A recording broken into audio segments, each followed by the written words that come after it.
and then you got silver and Yes. pro. I got an email from one of the people at the APP, rightfully so, saying like, hey, you've never played a tournament. This is nuts. Like, you can't go in this. For real, for real, for real, for real. All right. Hi, welcome to the Briones Pickleball Podcast. My name is Jordan Briones, your host, and today I have a very special guest. He's made huge waves in the pickleball scene lately, and this is Connor Garnett. Hey, everyone. Happy to be on the Briones podcast and looking forward to shooting this. All right. Connor, now, this is actually the first time we met, and I really do appreciate you coming on. Why don't you, just to start off the show, tell us a little bit about yourself and how you got into the game? Yeah, definitely. So I started the game I started getting serious in the game in April of this year. Or I guess last year since it's 2023. But one of my friends, she got me into the game and we played at this little park and we were playing some 3-5s and I came in from tennis thinking I was all that. And so we beat them and I was like, oh, how hard can this sport be? And then little did I know, like I started playing it seriously in April and I played these 4-0s, just got absolutely destroyed. And then ever since then, I was like, all right, this is a pretty fun thing to play. And so I got hooked ever since then. Cool. And where was this? Where are you from? I'm from Orange County, or I grew up in Seattle, and then the last couple of years I've been over there. Yeah, that story sounds pretty similar, I think, to a lot of us who started the game. So that was from the very first time. You were pretty much, would you say you were hooked, or it took a couple of times? It was the second time. So the first time, hated it. I was like, oh, how hard can this sport be if they're already like, if I'm already challenging these guys who I thought were good. Looking back, they were like 3-5s. But then that second time, I was told ahead of time we were playing some 4-0s and they smoked us. And then since then, I was like, all right, there's something to this. Let me figure it out. And it's been fun ever since. Cool, man. That's super awesome. I'd like to know, because I haven't looked too much into it, but like kind of like your level of tennis background. Because obviously we've seen you do really, really well in singles. And we'll talk about it a little bit later. But, you know, with tennis players, singles translates really well. And then the nuances of the doubles game usually comes a little bit later. But what's your tennis background? Yeah, so I grew up, played all the junior tennis tournaments in the U.S., played college tennis at Santa Clara all 4 years. Is that a D1? It's D1, yeah. We were in the WCC, so like Gonzaga, Pepperdine, all those guys. And what seed, like, or not seed, you know, but what number did you play there? Yeah, I started off playing, I want to say 4, and I kind of was in between 2 and 3 my last year, so just around that middle of the lineup there. And then did 1 year in England. I got like a master's over there, and it was another year to play college sports. So did a little bit of that and played like a couple futures sprinkled throughout that. Cool, man. What does a master's mean in England? It was just like a 1 year, like not a full MBA, but I just got like a MSc. Okay, I thought you meant a tournament or something. No. Okay, so a degree. Yeah, exactly. So, but they don't have eligibility over there, which is pretty cool. So I did my 4 years of NCAA eligibility here, and then you can go over there and play any sport. So people who are into pickleball in a couple of years could go and get like a little scholarship to go play, even if they're like 30 or something. Cool, man. Yeah, so you're in LA, you're playing, picking up the game. You said in April. Yep. Right, is when you got serious. Yeah. Of last year. Correct. So it hasn't even been a year yet. Mm-hmm. Before that time though, were you just, you're talking about you were zero, like you only played a handful of times? I had played once before that. That was the time with the first time I played at that park was maybe like 4 months before that. And then I didn't touch a paddle. I didn't have a paddle. Yeah. And then in April, I came into this courtside superstores in Orange County, and I didn't have a paddle. So I was literally like borrowing a paddle from the front desk. It was like a Babolat monster I would come out there with. Yeah. And eventually I got a paddle I liked a little more, and then started playing a lot and just went from there. Wow. Okay, so what was your first tournament then? First tournament in April, right? Yeah, so I played the San Clemente tournament. And what month was that? I want to say July or June. I got rocked in the, I want to say 4-0 division. We got like third. You played 4-0 Played 4-0 in doubles. in doubles. Yeah. So did you play singles? First singles tournament was the Sacramento tournament. I hadn't played a singles tournament before then. Okay. The Sacramento APP. Sacramento APP. And how did you do there? So that one I got second in the singles in the pro division. In the pro. And who was gold? Kyle Lewis took Kyle me out in the Lewis. final. Okay. So let's back up. We got you starting in April. Yep. Then you play your first tournament 4-0 doubles. Yeah. So like when did you again, when I started Mm-hmm. playing 8 years ago, Yeah. and it kind of always starts this way, but playing as doubles, Mm-hmm. I probably didn't play singles probably for 2 years. Okay. So like how did you make that transition and find that singles game was kind of like you would be really good at that, and when did you start that? Yeah. So I always kind of like just assumed there would be singles in pickleball. Okay. Like I didn't play singles, but I was like, get me into the singles. And I always kind of had an itch to do that if I was going to be playing pickleball.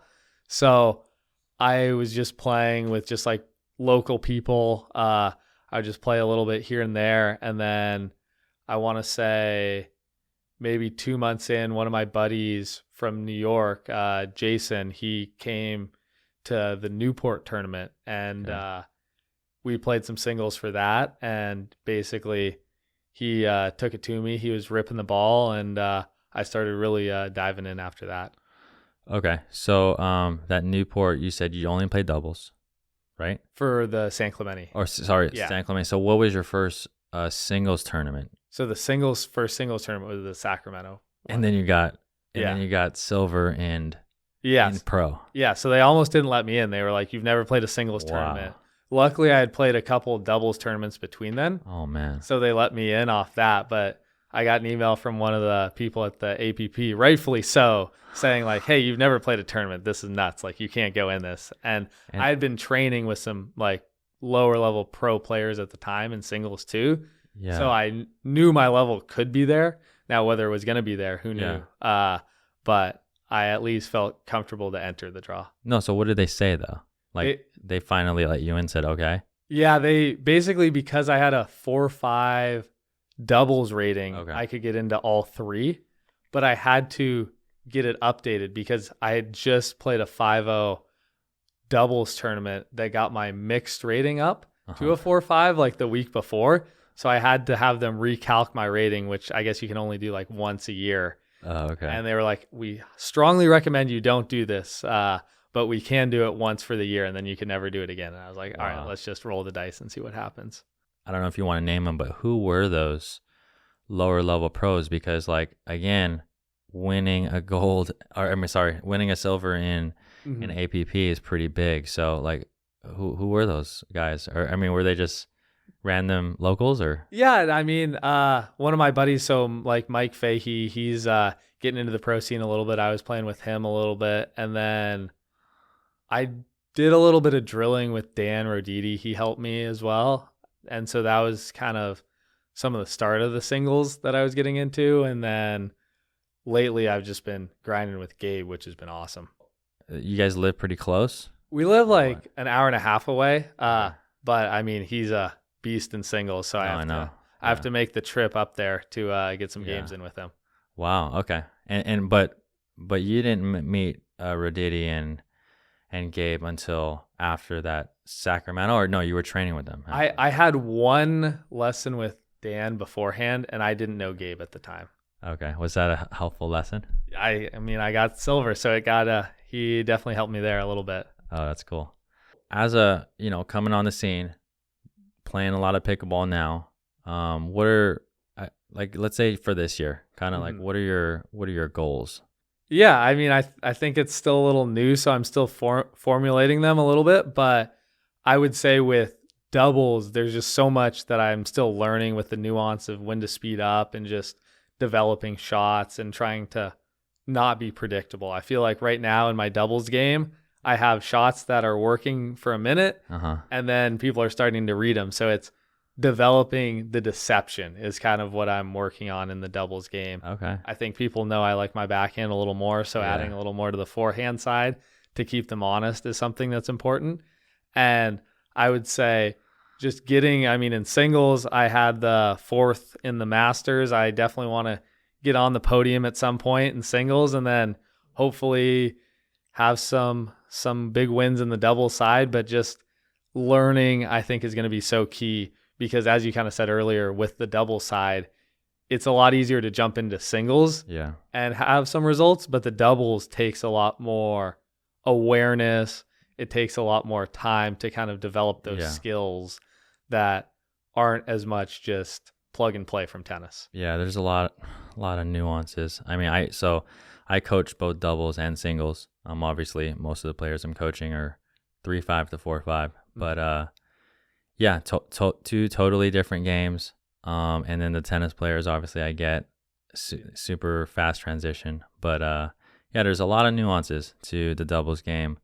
Going back to that Masters tournament, let's talk about that run. I think that was, your best showing yet. Is that right? Yeah. So that was by far the best showing yet. Had a really good run, had a brutal day, played Pablo first, went from Pablo to J-Dub to Ryan, Sherry, and then to Ben in the main draw. So was able to get through the first 3, and then Ben tuned me up on this one. So definitely put a little fire to get back out there and figure out and kind of learn. He was hitting his serve really well, and that's something that I think for me is another thing that I'm trying to beef up a little bit too. Yeah, no, it's great. Actually, so I didn't tell you this, but the first time I heard of you, I think I dabble and watch. I can't watch every single pro tournament. There's just too many out there with all the stuff I'm doing. But I think, was it minor league pickleball or something like that? So the first time I saw you, some highlights from that. Okay. And that guy with like who is that guy with the hat? Oh yeah. And he has like, I don't know. Kai McMacken. He okay.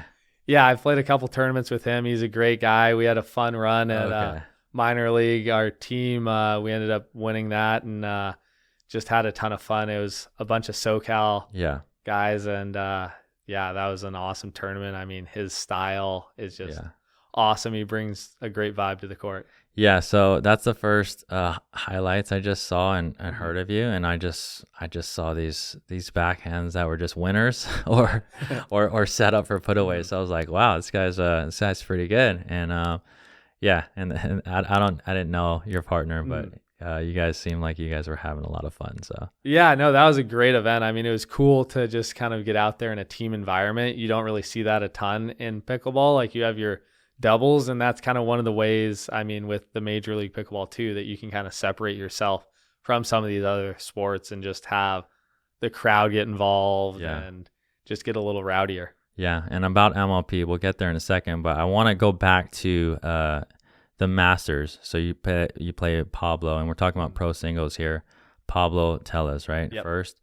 Let's not breeze over J-Dub. So let's talk about that match. I saw a few points. I didn't watch the whole match, but what was the outcome? Like, what was the score? It was in 2 games. I'm terrible with the score, but I want to say like 7s or something like that. Okay. And how did you, like, again, super top player, and I know you haven't been in the game long, but did you know like who he was? That was your first time playing him, right? Yeah, first time. So do you study games at all? Do you hear about these pros, or did you just go in like not knowing who he was? I knew who he was, but I didn't have a ton of how he played. Oh, okay. I'd seen a little bit of his singles, and I had some pointers from some buddies, but I knew I had to just get amped, and it was going to be a tough match, and he was going to bring it, and I knew I had to kind of give it my all. So not a ton of film, but I was 100% amped for the match. How did you feel that game went to your favor? I mean, we could talk unforced errors, we can talk certain like patterns and stuff, but and you can correct me if I'm wrong, but your style of play is a little. It's definitely not polar opposite than Ben and J Dub, but those guys like to bring you to the kitchen. They like to play a lot of cat and mouse. And you like to hang out in the baseline, I would say, a little bit more, and use your passing shots as your strength, and then crash when you need to. I completely agree with that. I think with that match, I was just trying to be at the kitchen line when I was returning and just explosive, try and cover a lot of ground. And J-Dub does the same thing. So it was just being able to slowly steal those points away from him. And even though it was 2 sets, I mean, it lasted a while. There were a lot of side outs, and it was just like a slow battle of who could kind of get points on their serve. And it was a ton of battling and just gritty points, long points. Wow. And I was lucky to come away with that one. But just in particular, like that, I don't know if you remember, did you just hit just a lot of your passes were on, or was there not that much cat and mouse from J-Dub in that game? There wasn't a ton of cat and mouse. Okay. It was more when he was serving. Yeah. I was able to not allow it to get into cat and mouse. Okay. And so he was, I think, bringing me in a little bit for cat and mouse, and we were both relatively successful on the returns. So it was, if I could get some of those passing shots in there, and I think his passing shots, I was getting to a lot of them. So I don't know if he was feeling them or just kind of how that was, but yeah, it was just slowly kind of getting a few of those passing shots there so he couldn't bring me into the cat and mouse, and being explosive enough to finish the point before we got into full-blown cat and mouse, where he obviously feels probably more comfortable than I do. Yeah. So that's a great win, and obviously you moved on to Ryan Sherry. He's I think he's top 5 in PPA rankings right now. So how did that match go? Because I didn't see the results. Yeah, so that was a battle. I think it was 11-9 in the third. Okay. Oh, wow. Okay. So it was a hard-fought match.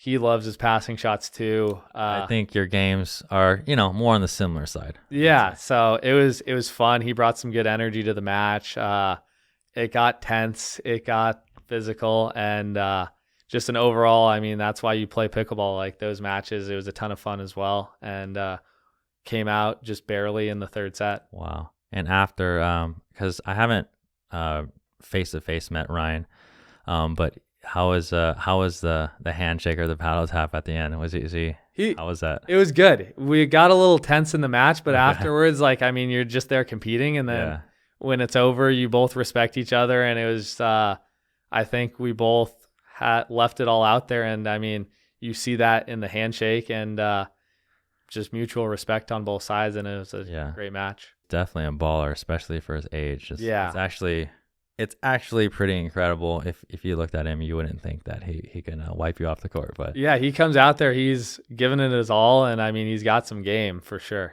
Yeah. Okay, and then let's talk about just that last round with Ben. In the winner's bracket, you lost, I think you said, pretty handily. Yeah. What was the difference maker there? And you already alluded to you're going to be working on your serve. Yeah. Like a much bigger one, and I think that's super smart. I think serves are going to get bigger and bigger. But what happened, or what do you think you could do differently? Yeah, I think Ben came out and played well. I think I had played him once before in Newport and played him pretty close, and I think he, after that, came up with a game plan, and he brought it and had a great showing. And I think there were a few points in there that, looking back, if I could have taken them, it could have been a little closer and could have put the pressure on him to come up with some big shots. Yeah. But I think at the end of the day, he was getting I think in the first set he got 2 free points on his serve, and 2 points on your serve like that is just tough. A game changer. So having that weapon that he has is definitely something that if I can start getting that, then it puts me back in the discussion for that match again. Yeah. I'll tell you what, the serve, like I said, as a coach, I've been coaching a long time now. There's so many things over the past 3 to 5 years that's transformed, and you weren't even there yet. Yeah. But I'm just telling you, like, the serve obviously is one of them. I think Tyson McGuffin is one of the guys who came out serving for the walls, right? And then from there, there's other people, Morgan Evans and others that definitely attributed but serve is a huge thing. And the return game, and with that two-handed backhand of yours, I think that that's another thing too that probably didn't exist 5 to 7 years ago at all. I actually, because I've come from tennis too. I mean, I played, not super high level tennis, but I remember trying maybe a two-hander like when I first started. Yeah. But obviously it was like, this doesn't work. So I just had one. And it wasn't until like, honestly, I think the Waters, and there's others that have attributed to that, but that's when I think we saw how effective the two-hander could be. Yeah, and I mean, with the paddle grit too, I'm sure that kind of helps out with the two-hander, because a lot of, at least what I'm doing with it, is getting some spin on it. And so some of these people like yourself who've been playing for a while have seen paddles where you're not able to get away with it. And so some of the newer players coming in, we don't know that you can't do that. And so you just assume, oh yeah, I can hit a two-handed backhand roll across. Like, of course there's going to be grit on the paddle. Yeah. Where you're like, whoa. Like 2 years ago, that's going to go to the moon. Yeah. And I guess I just thought about it now, but obviously back then there was no handle grips that were probably over 4.5 inches. Now they're, longer, which definitely helps. Yeah. Yeah. And I think mine's on the smaller side. I could be wrong here, but I'll still like put my fingers on the back of it. But it's definitely the paddle tech has changed a lot since then. Yeah. Okay. So after you lost the bend, where did you? So you dropped to. Do you drop to the bronze right away? No. Then you have a couple matches, right? Yeah. So I think this year they might be going to like a third and fourth, but for at least this tournament. Oh, okay. I'm not sure exactly when it's going to kind of kick in, but for this tournament, there was a fifth and sixth that you had to play into first or whatever that one is, one match away from the third and fourth match. Okay, so you lost the band, and who'd you play? And then I played Zane in that match. I got through Zane and then played Dylan in the third and fourth, and he got me in 3. I remember. Yeah, Dylan got bronze. Yeah. Okay. I'll tell you what, Dylan's game, singles, has gotten ridiculously good, and you probably didn't know him when he first started, but I don't even think he played singles. Okay. And I played him last year at APP here. Did all right, but yeah, even from that to now, I think again, he's developed a two-hander. Yep. There's a whole, he didn't even have that,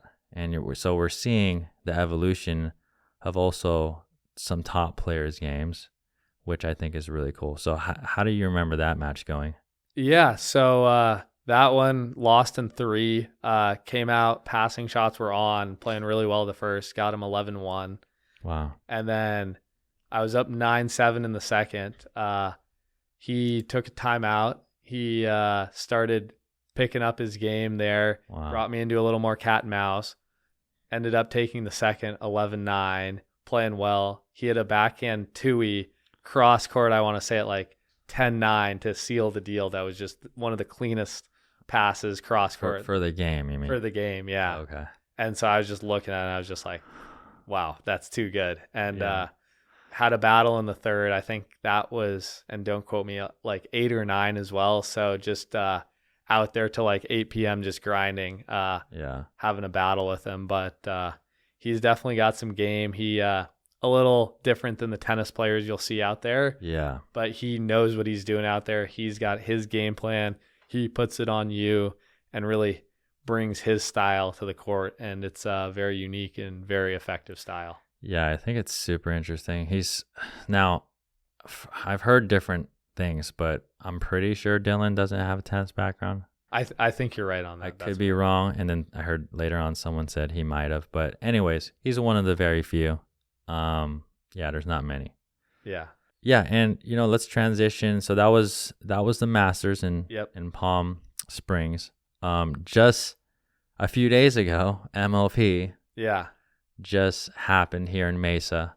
And let's talk about I was just talking to a friend, Caden, and he, we talked about the MLP and how much different it is than any other tournament. So I showed up. My wife bought tickets for us, and I just showed up. I actually wasn't expecting anything. I was expecting, because I actually didn't follow MLP that closely like the past couple of years, but we went. I think we went on Friday. I got to see Tyson's team play and a couple others, but yeah, the energy in the room, the atmosphere, it really looked like and sounded like kind of like more college team kind of matches. Anyways, just overall, what do you think about the MLP in general, and how was your experience? Yeah, no, I mean, I think it's a great experience. I think that just that type of environment is awesome. You're getting out there, you're with a team, you're competing. There was a great fan turnout. I mean, everything was just pretty sweet for it. I think it'll be interesting with a lot of these players. This is some of their first team environment type things like this.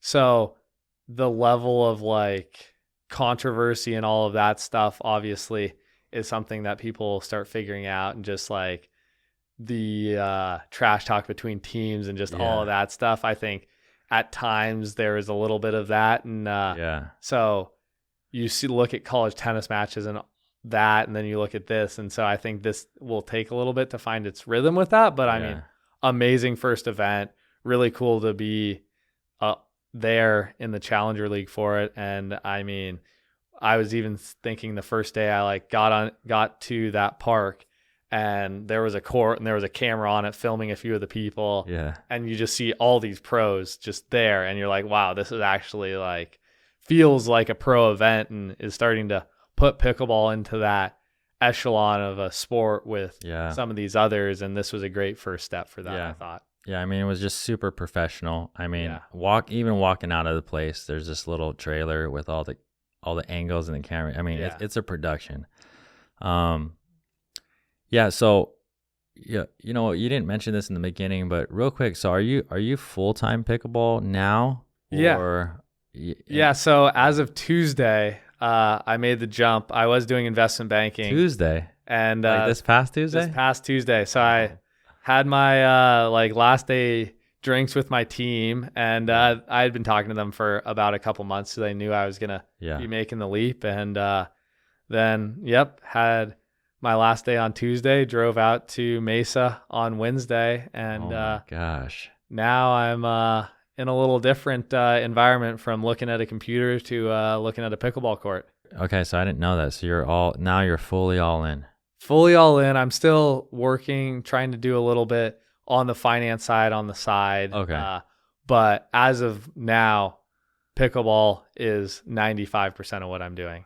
What does your training kind of look like day to day? Or do you have a routine, or is there something that you plan to do during the year? Yeah, so definitely getting back into, I need to get a lot of drilling in. That's the one thing that, being so new to the sport and having a day job, I was just playing rec games in the evenings when I could. Yeah. So getting in, hitting those reps of the third shot drops, hitting those dinks, figuring out the speed ups.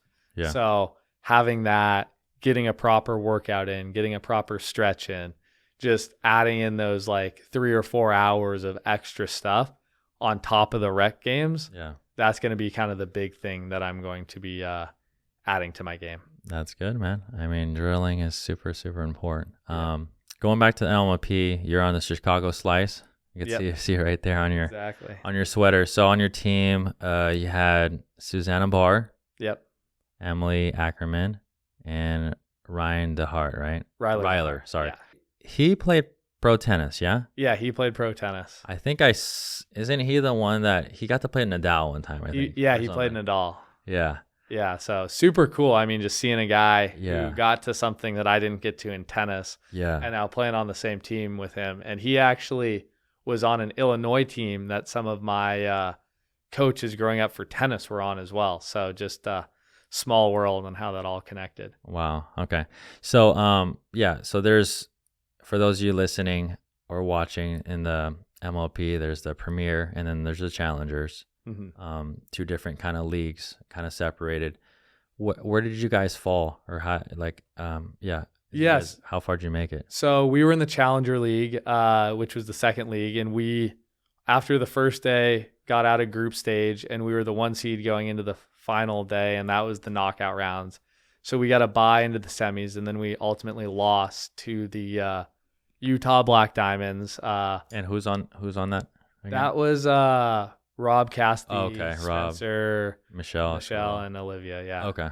So had a good match with them. They beat us, and so I think we finished like third, fourth, or something. Did you guys make it to a Dream Baker in that one or no? We did not. We were hoping to. I mean, with Ryler and myself, two guys that play singles, and Suzanne and Emily, who also play singles a little bit. Like, yeah, we lost 3-1, and we were hoping in the last match we could somehow squeeze it out and see what happens in a Dream Breaker. Did you guys win your men's or no? We did not. Okay, because it was Rob and who? Rob and Spencer Smith. Oh, okay. So it was it's a fun match. I mean, in that environment, just a couple points here and there, and they beat us 21-15, I want to say, something like that. Out of all your matches at MLP, did you make it to any Dream Breakers or no? We did not. Oh, no. Which, I mean, I was kind of sold on like that. Yeah. Let me play singles. I mean, that's where it's at. So yeah. We were hoping we could get one of them, but we did not. That's where you'll thrive, and I'm sure that did you stick around and watch any of the semifinals or finals for either league or no? Yeah, so I watched the semis of the Premier, and then that was the semis for ours, so I didn't stay for the finals because we played that on Friday, and then there was a 1-day gap, and then the finals for the Challenger was Sunday, in line with all the Premier stuff as well. So just speaking of format, everywhere else besides MLP, regular scoring, this kind of format, rally scoring, we could talk about the freeze in a little bit, but what do you overall, what do you haven't actually been in the game that long. So for the players and everyone listening who are super against rally scoring, and I totally get it, but they've been playing for a long, long time. So it's hard to transition to something, and maybe we'll see this come to fruition in regular tournaments. Maybe it's just for MLP, but what do you prefer? Yeah, so I think regular scoring for tournaments is better, but I think for MLP, I love the rally scoring. I think pressure makes diamonds, right? So in this situation, it makes it a lot closer, and it just makes everything more stressful. And I think that's what the people want to see. I think it's a more fun environment. I think it allows comebacks to happen. It just, in a lot of like big sports, there are just like these small little things that make the difference in a game. Like a penalty in football, it's the same thing. Like rally scoring just adds that much more drama. Yeah. And so I think that for the people that have been playing a while that are against it, it might feel like there's a little bit less of that ability to control the scoring. And when you're on your serve, you can kind of take a breath because they can't score. But I think just for the viewers, and I think to get pickleball to the mainstream, I think this is a great outlet. I think you have both, and I think both have great attributes, but I think this is definitely a needed vehicle as well. That being said, I love like the PPA tournaments where you actually have the regular scoring, and it's not just like this all year. Otherwise, I think I'd be exhausted. Too bad you didn't get to experience a Dream Breaker, because that's probably what you're looking for. Yeah, so hopefully Daytona we can get a few Dream Breakers, or hopefully we don't get any Dream Breakers, but just get the dubs in anyway. So we'll see. So actually in a few days, or maybe 2, right? So now we have, I know MLP just ended. You're sticking around. Arizona, you're staying. Yep. You got PPA Desert Ridge. I mean, I'm sure that's really convenient for a lot of the pros to have things back to back. But so we know that you're playing singles. What are your partnerships going in for men's and mixed? Yeah, so super stoked. Got some great partners. I'm playing with Mary Brasha for the mixed, and then Wes Burrows for the men's doubles. So excited to give it a little run and see what we can do. I know Mary. I've seen. Sorry, who you're playing with men's with again? Wes Burrows. Yeah, Wes Burrows. I've seen him play. because he lives in that area, right? Yeah. So do you guys practice? Yeah, we play a little bit together, not a ton, but I've gotten in a few games and had some fun doing it. So looking forward to it. Okay. And then what about you? And does Mary live over there? Yeah, Mary lives pretty close, and we'll get a good amount of games in. So definitely someone that I know her game and she knows mine. So we should feel comfortable out there, and just mental side, we both like mesh well on the court. So I think that, especially in mixed, is such a key aspect of it. If you can have fun on the court, it's just going to be that much better results. And even if you're not winning that, you're still like, you can leave and be like, that was a good showing and gave it your all. Yeah. And then these are first time partnerships for both? First time partnerships for both. Who did you play with at the Masters? At the Masters, I just played men's doubles with Mario Barrientos. Okay. And then mixed, or you didn't play mixed? Didn't play mixed. Okay. Yeah. So for doubles, let's just talk about strategy, things you're working on.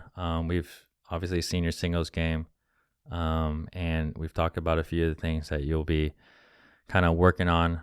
And so for doubles though, what are if there was like 2 or 3 things that you're actually drilling on, working on today? Yeah. So, I mean, a lot of things I'm working on in doubles, but I would say in mixed, I'm looking at trying to make sure I'm taking enough of the court, but not overextending myself. So finding that balance. With that, I think having that singles athleticism helps out, but it's just not putting us in a bad spot. So it's like, and if I am overextended, being able to reset that. So that's kind of the start of how I'm looking at it. And then just figuring out the right balls to speed up on, not being too predictable with it. And so just working on the kitchen game of recognizing when's the right time to speed up and staying in those dink rallies if need be. And I mean, there's so many things I could go on forever, but just with the dinking, like, am I going just cross to someone, or am I going inside foot, and just kind of looking at those patterns and just being more analytical on the court, and kind of starting to do something with the dinks as opposed to just getting them in. Yeah. Speaking of what you're working on, I'm pretty sure that what I've seen, you do dink with one hand at the kitchen line, right? Like slice. I'll slice and then I'll go 2 hands if I'm going topspin. So you'll do topspin dinks. Yeah. From the left side at times too. Yeah. So what about your resets mid-court? Are you going 2 exclusively, or are you going one hand reset? That's a good question. I don't know. I think sometimes it's a little bit of both. It's just kind of, I'm pretty, like, for lack of a better term, bouncy on the court, I feel like. So I'm just like not always set. So it's whatever kind of I can get on the paddle, I'll go with. That's interesting, because I'm sure you drill mid-court resets all the time, right?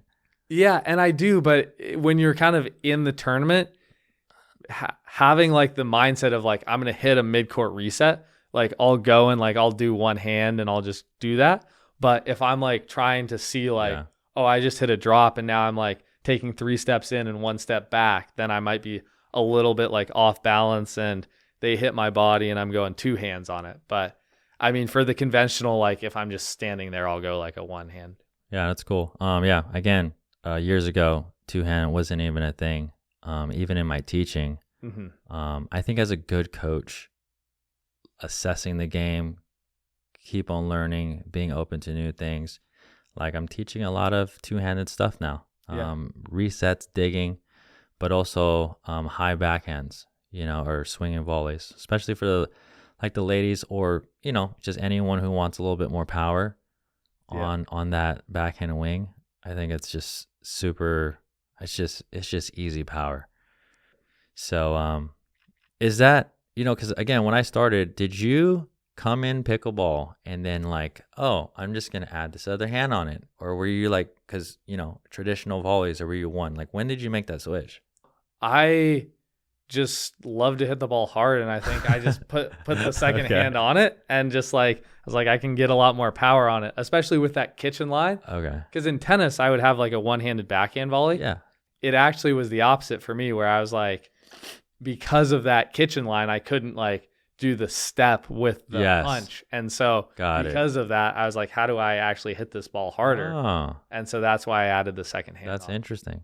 And it really wasn't because you saw anyone hit it. It was you just like added it. But Yeah, naturally. I mean, I'm notoriously bad, especially starting out. Like I didn't watch a ton of like pickleball. I just kind of rolled up with Okay. one of my buddies tells the story, but I literally had holes in the bottoms of my shoes when I was like going out there and playing. I just had this like beat up pair of tennis shoes that I hadn't been playing a ton of tennis.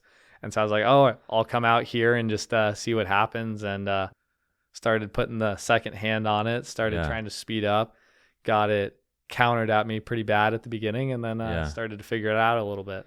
Yeah. Well, I'll tell you what, man. And I told you this before we started the podcast, but yeah, I think honestly, you have one of the best two-handers in the game. Obviously, there's a lot of more people using it. You know, Anna Lee, Riley. There's a lot of players, but I think yours is up there for sure. Thank you. You get a lot of power from it, and I think your placement is good.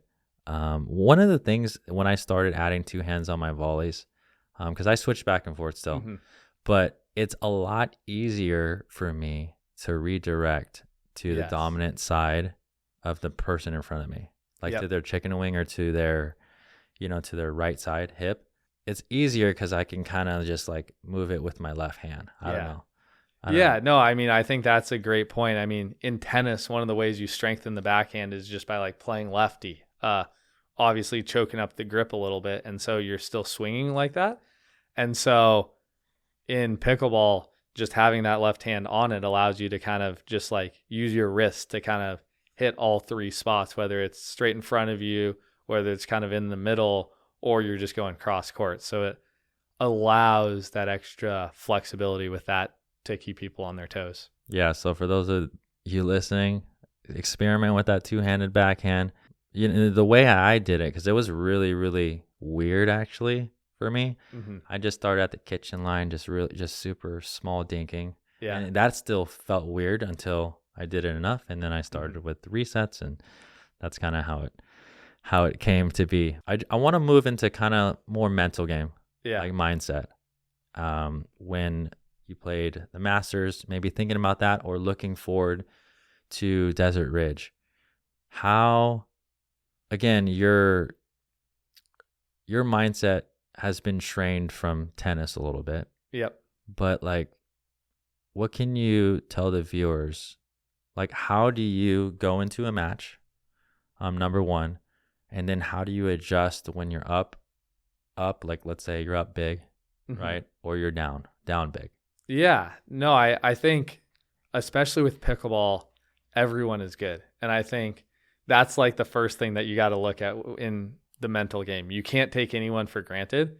And I think the matches where I have taken people for granted, I've been very disappointed with the results. And even like when I've been practicing with like buddies from home or something, and I go in thinking I should win, usually it doesn't happen. So you got to treat everyone with respect, because pickleball is just the margins are a lot thinner than other sports. And so why do you think that is? I think it's just, or how can you explain that? It's like a smaller court, reflexes. It's tough to have like that big of an edge on your reflexes. Like whether it's a 5-0 or a pro, people have similar reflexes. So it's not one of those things where you're a pro and all of a sudden pros just have better reflexes. Yeah. I mean, they definitely have an edge because they're a lot better. I guess what I can say is like between if you're 4-5 playing 5-0 or 5-0 playing pro, you can catch somebody. Yeah. Right. And that's what you're saying. Or you can get hot, get a couple lucky ones. Like with tennis, if you're baseline, there's a lot of time. Yeah. And the game's just longer. You look at pickleball, it's 20 minutes. You look at tennis, it's 3 sets. You could go down on your serve. If you have a big serve, you can just keep holding until you get that game that you break them. So there's just a lot of extra factors where if you're not dialed with your speed up in pickleball, you're not like flicking that forehand to the exact right spot. You can get them countering right back in your face. So it's definitely on the mental side. You got to treat every match like you could lose because you realistically can. The other thing that I think about is if I'm up big, I think like what I tell myself, and this might be a little weird, and people that don't know me when I play doubles are like, I have to preface it before the match because I say, lose the way you want to. The way I look at that is if you're up big, you got to play the way that you could be proud of to lose. So all of a sudden, if you're up against someone like when I was playing J-Dub, like he's on paper the favorite to win. So maybe all of a sudden I get tight. I'm like, oh my goodness, I'm up on J-Dub. Like now I'm going to start like hitting the ball softer. Did you have any of those thoughts? Or how is your pressure? How do you handle that? Because you obviously knew J-Dub is a big player in the game. I mean, no, I mean, it's just like, and that's what I'm telling myself. I'm like, I got to lose the way I want to. Like, I can't take any points for granted. I have to keep playing the way I can be fine losing. Like, if I would have played that match and lost the way I was playing, I would have been happy with it. Yeah. But all of a sudden, if I start getting tight, he's too good to have a few floaters. He's going to punish those. And so you just have to be enough, like aware of yourself enough to know how you got into that situation and continue that way. Even if it allowed, like, even if you're going to make a few errors doing that, you got to just be like, this is the way I want to play. This is the way I can live with myself if I lose. So what about when you're down though? Is it kind of, because I guess that could go both ways, or do you think of something else? When I'm down, I just try and get loud and just start fighting. Like that. Like vocally? Yeah. Like I'm like getting hyped. Like I try and move my feet. I try and get pumped. Like I try and do something to break out of it. Like and I guess it depends on how I'm down. Like if it's very like close points, then I'll try and look more tactically on it. Yeah. But if someone's either just coming out hot, or B, I'm missing, like I'm going to try and use my feet as much as I can to really just get in there and somehow steal a little momentum back and kind of figure out what's going on from there. Yeah. Actually, also before we started, I asked you, do you watch a lot of pickleball videos? You actually said not really, but you just quit Tuesday. Yeah, so now I got some time to watch them. So, this is one of the things. And again, as a coach and as I analyze different matches, I study a lot of film. I think it helps for any level. Is that something that you're going to take really seriously, or do you see a benefit in that? Yeah, no, I mean, I definitely see a benefit. I think that's a great skill to have. I think my personality, I'm not the best at doing it. Yeah. Now, should I do it? Yes. And would that be a benefit? 100%. So as I have more time, I'll definitely start adding that in, but it's not something that's the most exciting, but obviously as the sport grows and as I'm trying to make a living off of the sport, like you got to do it. It's like some people hate stretching. It's just something that you got to do. You got to analyze the film, look at what makes the greats, look at all those top guys in doubles. What are they doing that I'm not doing? What is something that I can do that maybe they can't do, and figuring out kind of how you fit in that ecosystem. Yeah. So on that, like doubles, like let's talk about the Johns and then Matt Wright and Riley, because let's just face it, they're pretty much in every final right now. Yeah. Now that could change this year. Hopefully it will be more exciting. 3 takeaways from you that you think that, just for the listener or viewer, that they do very well, that's a little bit above everyone else in the pack. Yeah, so I would say, I mean, looking at the Johns brothers, they just play their roles so well. Like you see like Collins over here, he's got that backhand, or he's got the scorpion or whatever he's doing. Like he is dialed in on that side, and he knows what Ben's going to be doing. So those partnerships have been solidified for a while. So they have that trust in each other, which is something that for me is something that is taking time, just because I have new partners for a lot of these different tournaments. So that's kind of the first edge that those guys have. Okay. So that's one. So role responsibility, being confident in that and playing it well. Yeah. Okay. And then just knowing what they're doing with the shot. Like you look at like Ben, or you look at Riley, like obviously all those guys have hands. Their hands are unreal. Like that's a given. Like that's not something that you can refine it, but that's also just like something that's there. And so you see like when one of them's going back, like they reset that ball on the speed up, or they just have the awareness to know what shot, whether they decide to get on that line and counter it, and just kind of have that awareness to, I guess it's like just having a strategy versus the opponent and figuring out like what they're going to do and have the versatility in your game to do all of the different shots in that situation. Like counter, reset, just kind of figuring that out. Yeah, that's super tough. And you know what? That's one thing I didn't really think about. Singles, you can just train. Yep. Like you said, those partnerships have been together and solidified for a while. So, man, that's what really makes it tough for anyone. Let's say even a top tennis player. Mm-hmm. Like let's take Jack Sock or Yeah. even Sam Querrey or somebody who has the skills potentially, but they would need someone at a high caliber that they can gain experience with. Mm-hmm. And like, yeah, they would have to be training like every day. Yeah, and so that's why you see a lot of these people like at the top do like the partnerships for a year, because you get that chemistry and you got to lock that in, and it's definitely a great part of the game. I think there's a lot of other things that as you're getting up to that level, you got to get through first. And so bouncing around in the short term is fine, but if you want to be one of those top teams that's coming in final after final, you got to have a partner that's solidified, that's not going to be changing at the drop of a hat. Yep. Yeah, you're right. So on partnerships, what does your partnerships look like for this year? And mixed and men's, and also like, are they locked in? Are they sporadic? And then also like going forward, I know a big pickleball thing, tennis is not really the same, but like, I'm sure you've heard like players lock in partners like so far in advance. Yeah. And for sometimes like a contract or something. Yeah.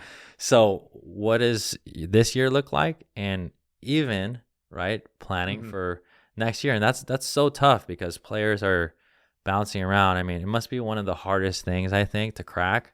Yeah, no, I mean, I think it's definitely tricky. And I mean, you're planning for a partner 3 months out. So like this Masters win gets me credit for the tournaments like 6 months out or whatever. So yeah.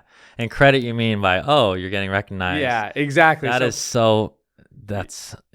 Yeah, so people are willing to take a chance when they see the singles result, but unfortunately they're booked up for the next 3 months. So it's like, it's finding those partners, and just, it's a lot of networking and just like talking to people. And like, fortunately I have gotten great partners that I'm thrilled with, but it's definitely, from my perspective, I have to really put on my sales hat a little bit to get these people to, jump in and play a tournament with me. So it's definitely tricky. How does that we could get into as much as you want, but how does that work? Because I know when I was doing it, when I was traveling, playing all the time, it was just instant messenger, hey, got this, got that going. But there's got to be a feeling of like, gosh, do I really have to sell myself? And then the other flip side is like, I got to sell myself so that I can play with this guy or girl. Yeah. And it's like a weird balance of like, I'm not someone that wants to pressure someone into playing with me. Like, I feel like for many reasons, one, that's going to just make it awkward if they didn't want to play with me. Like, our chemistry is probably not going to be great. And so it adds a little bit of a wrinkle. Luckily, with kind of the partners I've had, like, I would say they've asked me, or we have like an established friendship first where I can bring it up a little bit more in passing. So it's not just like, hey, like Anna Lee, or hey, Ben, like, do you want to play? And they're like, no, get out of here. It's more just like people that have been training with me see my game, and I can say like, hey, like if you do want to play a tournament, let me know. So it's definitely tricky. And I've been fortunate to have people kind of for these tournaments coming up that have been willing to take a chance on me. And I definitely have a lot of different partners for this year, but I'm starting to get like a couple tournaments in with a couple different people. So I'm excited to see what's going to happen. Okay, so can those be revealed or are those top secret? Yeah, I mean, I think So who do you got? so. Some of them I'm going to be trying to play with Rafa and Hayden on the guy side. Okay, so Hayden, Patrick, and Yeah. Rafa Hewitt. Yeah, and then on the women's side, I'm trying to get a few with Irina and then Megan Dizon. Okay, Irina Tereshchenko and Megan. Cool. Those are pretty solid partners. Yeah, so really stoked for those, and then stoked for the ones I have now, and then I'm going to get one in with Christine for the next one in Arizona, and then one with Onik, who I played at minor league, and he took it back at me with his Tui, so excited for that and excited to play with Christine. Are you talking about men's? Yes. So Onik Lohani. And who was the other guy? And then Christine for mixed. Okay. Both those. Christine had a great showing at Yeah. the MLP this weekend, I thought. So looking forward to both those and should be good. All right. So speaking of partners, if you could think of an ideal partner, what are you looking for? I feel like I'm a marriage therapist or something, but what are you looking for in a partnership? I think first and foremost, whether it's the best pickleball player or the worst pickleball player, you got to have the right energy as a team. And so I think that's important. And sometimes it's a little tricky with some of these where I don't know them. I haven't talked to all of my partners ahead of time. So that's something for a longer term partnership. How is their energy? That's the first thing that I kind of look at. If we have a good time on the court together, that usually, as I was kind of saying before, lends itself to better results. Yeah. And what is your kind of personality? Do you like the fire, like the fiery, or do you like someone more quiet? What's kind of, what have you figured out that you kind of gel with? Yeah, I think both of those work, but I think what I look for in particular is just you got to be positive internally between points when we're having conversations. And I'll be supporting you, but you got to be pumping me up as well. So whether you want to be quiet between after you hit a winner or whether you want to shout come on at the top of your lungs, whatever feels right to you, go for it. Yeah. And then just between those points, if we're smiling and having a good time, then we'll keep it rolling. Cool, man. So if I could just get on the phone, text somebody, and you would want to partner up with these people, who would you pick? It's a good question. I honestly, I don't know enough yet, just because I haven't played a ton with all of these players. I was thinking about it even this morning when I was practicing. I was looking around and I was the courts were packed with a lot of the top pros. I was just thinking wow, I don't know a ton of these people. And so just getting a vibe on them. I mean, obviously you got a lot of these top guys that have sick hands. And I mean, I think some of the partners that I have lined up could be those partners for me just because they have good energy. I feel pretty good about all the partners I have going forward, just vibe wise. So it's tough to say, but definitely excited to kind of lock down that person that kind of fits that bill of the positive energy, and also we can get a title with. No, that's awesome, dude. Right side or left side? What's your preferred? I've only played left side so far, but I definitely need to develop a little bit more of the right side. And I think with someone like a Hayden, we'll probably do a little bit more straight up. Yeah. And so luckily with a Rafa, he's a lefty. So I'll be able to keep that left side, but it just depends on that. I can get a little bit more optionality with the Tui on the left side. Yeah, well, that's what I was actually going to say. You look at Matt and Riley, right? Mm-hmm. Obviously, Riley's strong point is his backhand, two-hander. Yep. I don't know. That's something maybe you should experiment with. Yeah, and I think that's where the counter on the backhand is really good on the right side. And so conventionally you would look at my game and probably say I should be on the right side. So just figuring that out too is something where I'm not locked into a particular side. I think just depending on game styles with a partner, it'll kind of be a play it by ear type of thing. Yeah, cool. If anyone wants to reach out to you And I think you're like doing some camps and clinics here Yeah. and things like that. Where can they find you? Yeah, so they can find me. I have a website. It's just my name.com, so connorgarnett.com, or you can find me on Instagram at CON Garnett. So just if you can spell my name, you can probably find me somewhere. But yeah, started doing some camps, just trying to get into the pickleball grind and just immerse myself in it, and it's been awesome so far. No, that's awesome, man. Yeah, so we'll leave all that information below. And, you have Desert Ridge coming up, a lot of cool MLP events coming up. So, yeah, just good luck to you and the rest of your year. Thank you. Yeah, looking forward to it. It should be a fun year. I mean, there's just a lot of eyeballs on the sport. I mean, I'm sure you saw just with how, like, the percent, I think someone just released that, like, just a ton of Americans are getting into it. Yeah. The MLP is starting to pop off. PPA is getting a really good schedule out there, and so it should be a fun year. Yeah, man. Well, good luck to you, and thanks for coming on the podcast. Really appreciate it, and hope to have you back. Yeah, thanks for having me. Would love to be back. All right, man. And for the viewers, we'll see you next time.